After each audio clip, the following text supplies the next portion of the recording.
상의 없이 한 일이다 이렇게 해명을 해왔던데 그게 맞는 거죠? 네, 제 해명입니다. 네. 근데 그렇게 보면요, 그 해명대로 하신 걸 보면 상속 또는 증여가 돼야 되는데 이게 매매가 됐습니다. 그러면 이렇게 부친께서 매매의 형식으로 이 땅을 준 것은 증여세를 탈루하기 위한, 증여세를 내지 않기 위한 그런 수단이었다고 생각하는데 어떻게 생각하세요? 이게 아버지가 주었기 때문에 증여가 되고 증여세를 내야 되는데 증여세를 내지 않고 매매가 된 거는 이거는 위법적 사실이 있습니다. 또 그 2달 동안 거기에 살지 않으셨잖아요. 그 군 법무관 시절이었기 때문에 이거는 그런 목적을 위한 위장 전입을 한 주민등록법 위반이라고 보는데 어떻게 생각하세요? 당시 농지개혁법상으로 보면 농가인 경우에만 취득이 가능한데 농가가 아니고 이 땅을 취득을 했습니다. 그러니까 결국 농지개혁법 위반이 됩니다. 그렇죠? 네, 결론적으로 제가 그 사실 확인만 합니다. 그렇습니다. 네. 그리고 고위법관으로 재산신고를 계속 해왔습니다. 네. 재산신고를 하면서 이런 사실이 계속 적시되고 있는데 이것에 대해서 늦게라도 바로잡으려고 하는 노력을 하지 않으셨어요. 또 거기에다가 현재도 농업인이 아니면 농사를 짓는 분이 아니면 농지를 가질 수 없다는 상속 이외에는 가질 수 없다는 현행 농지법이 있는데 매매 형태로 이걸 갖고 있었기 때문에 현행 농지법을 위반하고 있는 겁니다. 누구보다도 법률을 잘 따지시고 그런 문제들에 대해서 나중에라도 알았다면 시정하고 바로 잡으셨어야 될 분인데 지금 대법관 후보까지 올라오신 분이 이렇게 여러 가지 법을 위반하고 있는데 이것을 시정하지 않았다는 것은 저는 굉장히 큰 문제라고 봅니다.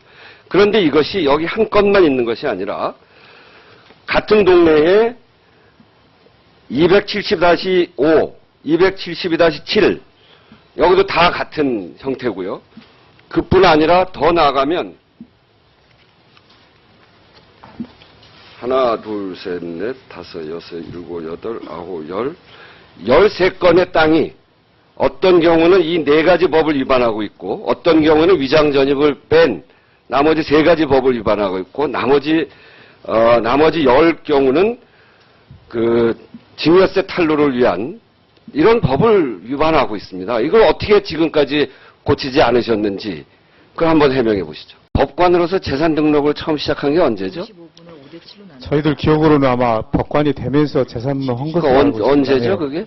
제가 85년에는 재산 등록을 했습니다. 85년이죠? 네. 그래서 이제 공직자윤리법이 새로 생기면서 네. 이제 새로 그럼 그때는 그런 재산들이 잘 모르셨지만 재산 등록할 때는 아 이게 내 재산이구나 이렇게 알으셨을 거 아니에요. 예, 그걸 알았습니다. 그러니까 네. 그리고, 네. 아무리 늦게 잡는다고 하더라도 85년에 알으셨잖아요. 네.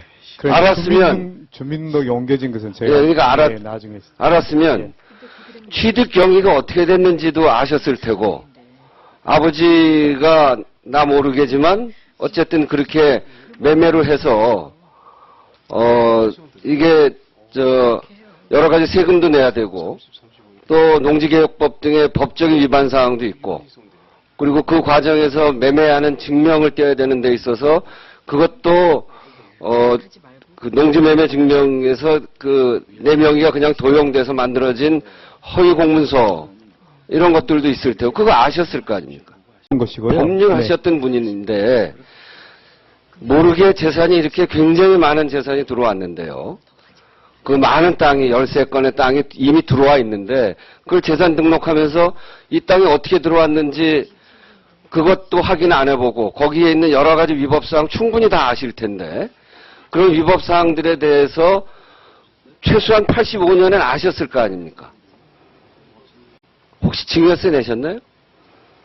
네, 증여세를 낸 기억이 없습니다. 없죠. 예. 지금 그 이후로 농사 지셨나요? 저 이제 어머님께서 시골 아니 지금 네, 저는 제가 진 건 아닙니다.